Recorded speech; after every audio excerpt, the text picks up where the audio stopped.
the last chapter, guys. Problem solving, then decision making next time, and then final exam and graduation. Okay.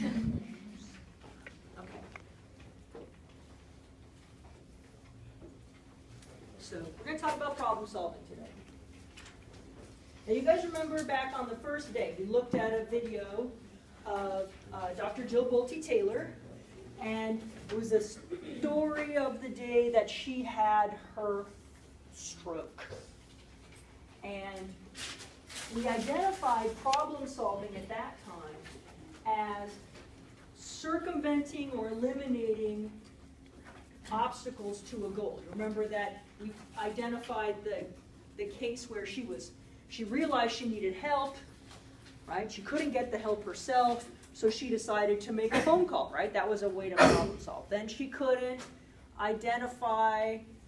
recognize any of the numbers on the phone. She couldn't read any of the numbers on the business cards in her office, but she could match the patterns to each other, right? So I can't read anymore, I don't know anything about language anymore, but I can match the patterns. So she's overcoming an obstacle that way. She realized that she was unable to remember which number she'd already dialed, so she used her paralyzed arm to cover up the numbers so that she would be able to keep from duplicating the key presses on her phone. These are all examples of problem solving. Coming up against an obstacle that's keeping you from achieving a goal and figuring out how to work around it or overcome it. Okay? That's problem solving as far as cognitive scientists are concerned. Now, when you're going to solve a problem, the first thing you have to do is develop a representation for that problem. The representation is basically how you're thinking about what the problem is. Now, your representation is probably the most important thing for solving the problem, because if you don't actually understand what the problem is, your chances of solving it are really, really low. So, just as an example, say you want to earn a higher grade on a test in a class. If you're thinking that the problem, because your goal is to get a higher grade, and you decide that the obstacle between you and that grade is how much time you spend studying. So then you spend your time figuring out how to get more time to study. But if it turns out that it's not about how much time you're spending, but how you're studying, or if it turns out that in fact you're studying in a way that doesn't really work for you, then the way you're thinking about the problem may not lead you to a solution. Now, might, by freak chance, but your representation of the problem really, really matters.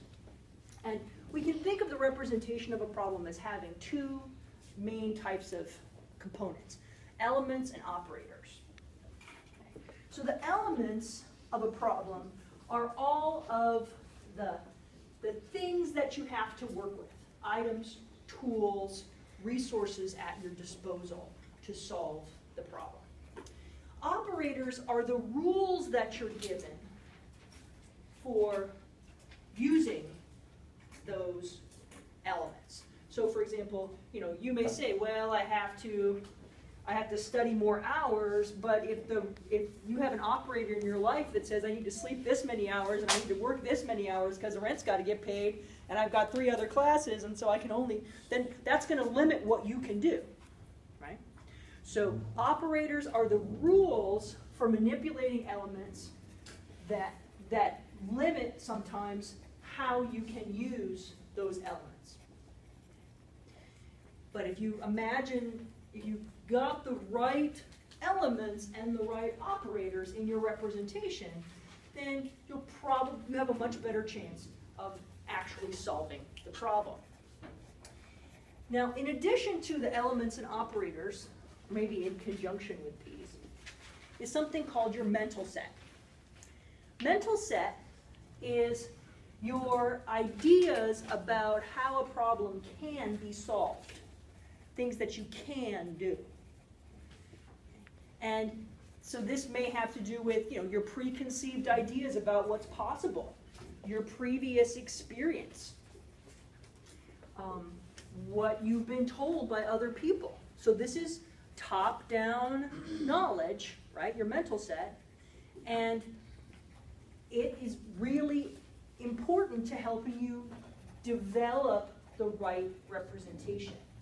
Because if your mental set is eliminating as a possibility something that might actually help you, like you're just not even considering it a possibility, then again, you might never solve the problem because you're not even considering the thing that will actually help you. You think you know what the problem is, but you don't actually know what the problem is. Or maybe you understand the problem, but you're not considering solutions that are actually viable. So you're, as we might say, you're cutting off your nose to spite your face, right? You're going to keep yourself from solving the problem you want to solve because you're restricting your options. When we're trying to solve a problem and when we get stuck, we sometimes go through, in fact it's pretty common that we go through periods of restructuring. And restructuring involves changing the representation that we have for the problem as we get more data so that we can approach it in a new way. Because if you keep trying to solve a problem the same way over and over and over and nothing's happening, chances are you're thinking about the problem wrong. And they say the definition of insanity is doing the same thing over and over and expecting a different result. So if you keep trying to do the same thing over and over and it's not working, do something else. Right? And so you have to think about the representation and say, well, I'm making this assumption that this is true, or I'm making this other assumption that this is true, or I keep thinking that this is the only way I can address this one concern. And so if you restructure your representation, you may actually change the way you're thinking about the problem enough that a solution then can manifest itself. Let's think about some of these. Yeah, wake up. Okay, so here's a problem. Let's see if we can identify the elements and the operators in this problem, just to practice a little bit. Okay, so there's 3 hobbits and 3 orcs. And yes, I know that's not an orc, but it's close enough. All right, so there's 3 hobbits and there's 3 orcs. And they come to a riverbank and they all want to cross to the other side. And the only way to cross the river is to use a boat that's tied at the spot. But the boat can only carry 2 creatures at a time. The boat can't cross the river on its own, so somebody has to be in it to row it. Both orcs and hobbits can row the boat. Okay. Now, here's the problem. Orcs are vicious, hungry creatures, and hobbits are delicious. At least according to orcs.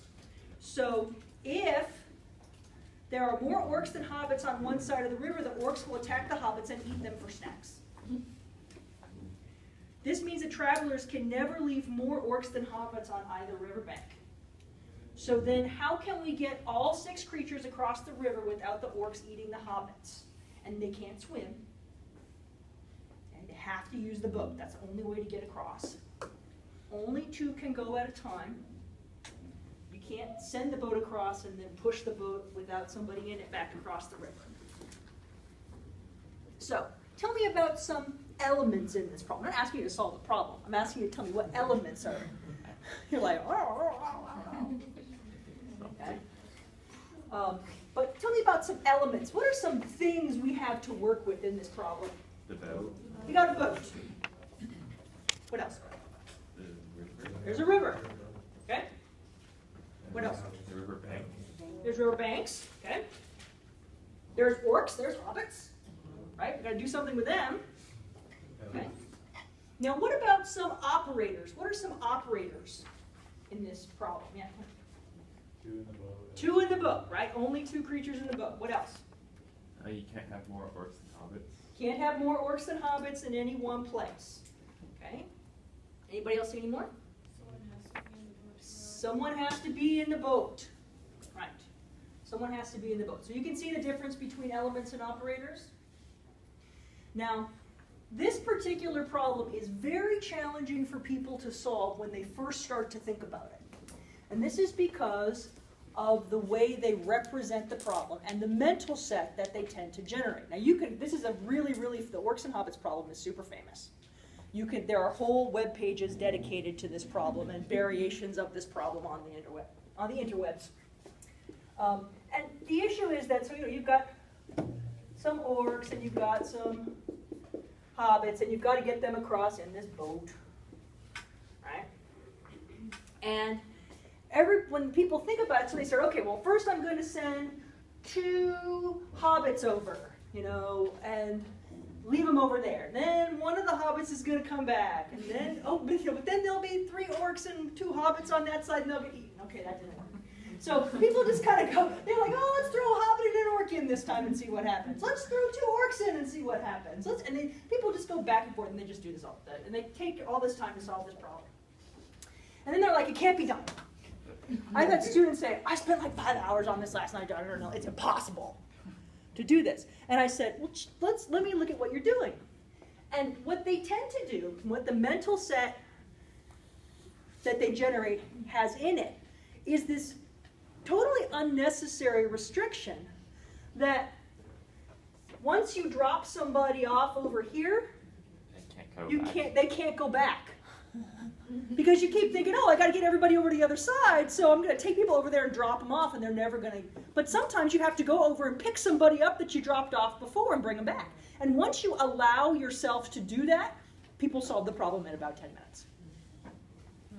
But that's the issue of mental set. It's that when you think about, I have to get from point A to point B and get everybody from point A to point B, it never occurs to you that people could actually go back the other way, because it seems counterproductive. But sometimes, as we all know, you have to take a step back to take a couple steps forward, right? It may seem like you're losing ground, but sometimes you need to back up a little bit in order to accomplish your goal. Right?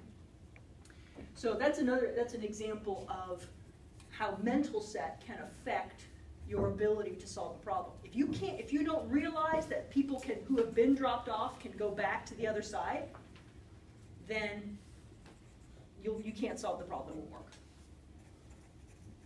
Let's talk about some strategies for solving problems. When people hit that hobbits and orcs problem, or one of the other versions, there are things like missionaries and cannibals, and all kinds. There's all different versions of that. And then with the missionaries and cannibals are going to eat the missionaries, and the missionaries are going to convert the cannibals, and you have to keep people from getting eaten and from having their civil rights violated. And oh my gosh, it gets really complicated. But it can be done. You just have to lay it all out, and you have to have the right mental set. But where people usually start when they get a problem like that is with trial and error. Let's just try something and see if it works. That's a really common approach. When you kind of don't really know what it is you need to do, you just start trying things and seeing if it gives you any clues about what might be a good solution. I like this picture as an example of trial and error. You've got the cats who have clearly figured out how to work the can opener, but unfortunately can't read. So they don't know which cans in the kitchen have tuna in them. So their solution is just to open every can until they get to tuna. Now, of course, you and I, take a look at those cans. You see any tuna cans on there? Here's a problem with trial and error. It can result in no solution, right? You can do everything. They can go through every can in that kitchen, and it doesn't mean they're ever going to come across any tuna, right? So even though they have somehow managed to learn to work the can opener and to talk, they are not successful. They may or may not be successful in identifying tuna or some other canned meat product that would be delicious. So you just keep trying stuff. Open another can, open another can, open another can. But this is really inefficient because you might get a solution, you might not. You might get all the way through that whole pantry and no meat. Okay? Now you might stumble across a solution, but if you've been just kind of trial and error doing it, you might not even be able to replicate what you did because you didn't really have a strategy. So trial and error, you might achieve your goal, but if you do, you might not be able to replicate what you just did. Like, what'd you just do? I don't know. So people, they did a sequence of 6 things in a row, and they have no idea what actually worked. So that's another problem with trial and error. Another way to solve problems is something called means end analysis. So means end analysis involves thinking about where you want to be and trying to, you know, what goal you have, okay? Where do you want to be when you have achieved your goal? And then you look at where you are right now, and you figure out what moves you could make in order to move your current state closer to the goal state. So let's imagine, for example, that you are college students. I know, it's a stretch. Imagine that you're college students and you want to graduate.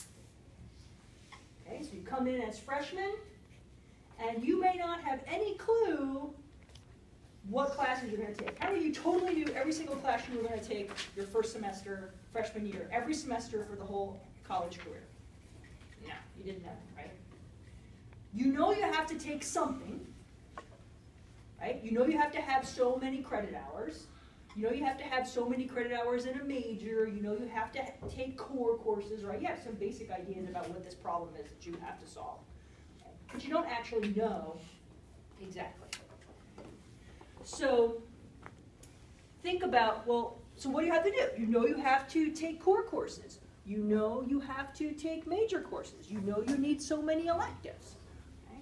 So you think about, okay, well, what's the first thing I can do? Well, I don't even know what major I want to major in yet, so I don't want to go take some specific major courses, but are there any courses I can take that are good for any major? Yeah, your core courses, right? So you start taking some core courses. Well, what you're doing is moving yourself closer to the end, right, to your goal state, which is having all of your core courses done, which may give you some clue about what major you want, which will give you some clue about what major courses you want to take, which might give you some clue about what electives you want, right?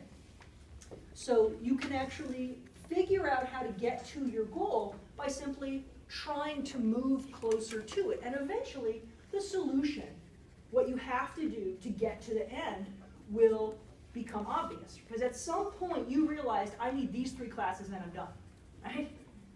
You had done everything else you needed to do, but you couldn't get to that point as a freshman, right? Because the whole world was open at that point. You could major in anything. And you might have even changed your mind 3 or 4 times, like most people do.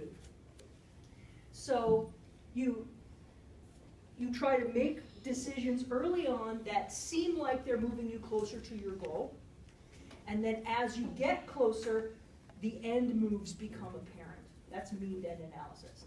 Now the example that they give, one of the examples that they present in your book for this is something called the Tower of Hanoi problem. And I like this one because it's pretty obvious. The Tower of Hanoi problem involves 3 pegs and 3 discs. You've got a bigger disc on the bottom, a medium-sized disc in the middle, and a small disc on the top. And in the beginning, all the discs are over on the left peg. And what you have to do is move all of the discs over to the far right peg, but you have to do it in a certain way. Okay? The rules say, because you have pegs and you have discs, okay? So those are elements in the problem. The operators say you can only move 1 disc at a time. A smaller disc can never be under a bigger disc. Okay, so it always has to be kind of a pyramid shape with a smaller disc on top of a larger disc. And so you have to figure out, how can I solve this problem given those elements and those operators? So what people realize right away, so if you have 3 discs, 2 empty pegs, then the most obvious thing to do is move the little disc, right? You only move 1 disc at a time. So the only thing you can do is move the little disc to one of the empty pegs. Okay? It's like you're going to take a core course, right? Take intro psych, take biology, take something easy because it's an obvious first move. You know you're going to need to do it, so you might as well just do it. Then you can't move that middle-sized disc onto the little one, right? Because that would break the rule. So there's only one other place you can put it, which is on the other empty disc, right? So the only place you can put it is on that other empty peg in the middle. It's your only choice. Then, well, now you've got to get you freed up this big disc, which eventually you're going to have to get over to the other side, because it has to be on the bottom, because it's the biggest one. So the only thing you can do is try and free up that right peg. That's the only thing that can be done. So you take the little disc and you move it over on there, because now you got the smaller disc on the medium-sized disc. You still haven't broken any rules. And lo and behold, the big disc can now go here, right, on that right peg, because there's no place else for it to go. And now the only thing you need to do is get these two over here. Well, what do you do next? Next move should be obvious. What do you do? Little disc goes back over here to the beginning, right?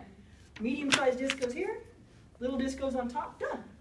Right? So in the beginning, it might not have been clear what you needed to do, but as long as you move in steps towards the goal, you identify sub-goals and you move towards the goal, eventually the final moves become clear and the solution is obvious. Then it's not difficult. But that's called means-end analysis. That's a little bit different from working backward. Working backward means you think about where you are, you know what the goal state is, and then you think backwards from the goal state to try and figure out what you need to do to get to the end. My daughter, when she was little, used to love to solve mazes in puzzle books like this. She would go to the exit of the maze and solve it backwards. Right? Why? Because you're less likely to get confused, right? If you start at the end where the maze, where you know you're at the exit, and then you kind of work your way back towards the beginning, you're less likely to get lost. And you'll find your way back to the entrance, and there you've officially figured out the path through the maze, even though you kind of cheated. But it's the same idea. So you can imagine, we got these kind of word problems all the time in math class when we were younger, where you would say, all right, so Phil got his allowance on Monday, on Tuesday he spent this much, on Wednesday he spent this much, on Thursday he spent this much, and if at the end he had $2, how much did he have in the beginning? So okay, he had $2, now I have to work backwards, right? Okay, so he has $2 at the end. Now I need to add how much he spent the day before that, and how much he spent the day before that, and how much he spent the day before that, and eventually I'll know how much he had to have at the beginning to be able to do all those things. So imagine it this way. Let's use the being a college student thing again. So say you're a junior, and you're getting close. You've got all your core courses, you've taken some of your major courses, and you're trying to figure out, okay, how do I get the heck out of here, because I'm really sick of doing this. And you're like, all right, let me go take a look and see what I have to do as a psychology major to get out of here. All right, so I know in order to graduate, the upper level courses, the ones that had the most prerequisites, are things like 4800 and 4100. Okay. Those area B advanced major courses all have 3530 and 3510 as prerequisites, right? So those are the last things you're going to take. So my last semester here, I'm probably going to end up taking cognitive or physio or sensation and perception or something like that, and then I'm probably also going to end up having to take 4800, although that requirement has changed. But anyway. So, you're going to have to take those classes. Well, you can't take those classes until you've passed 3530.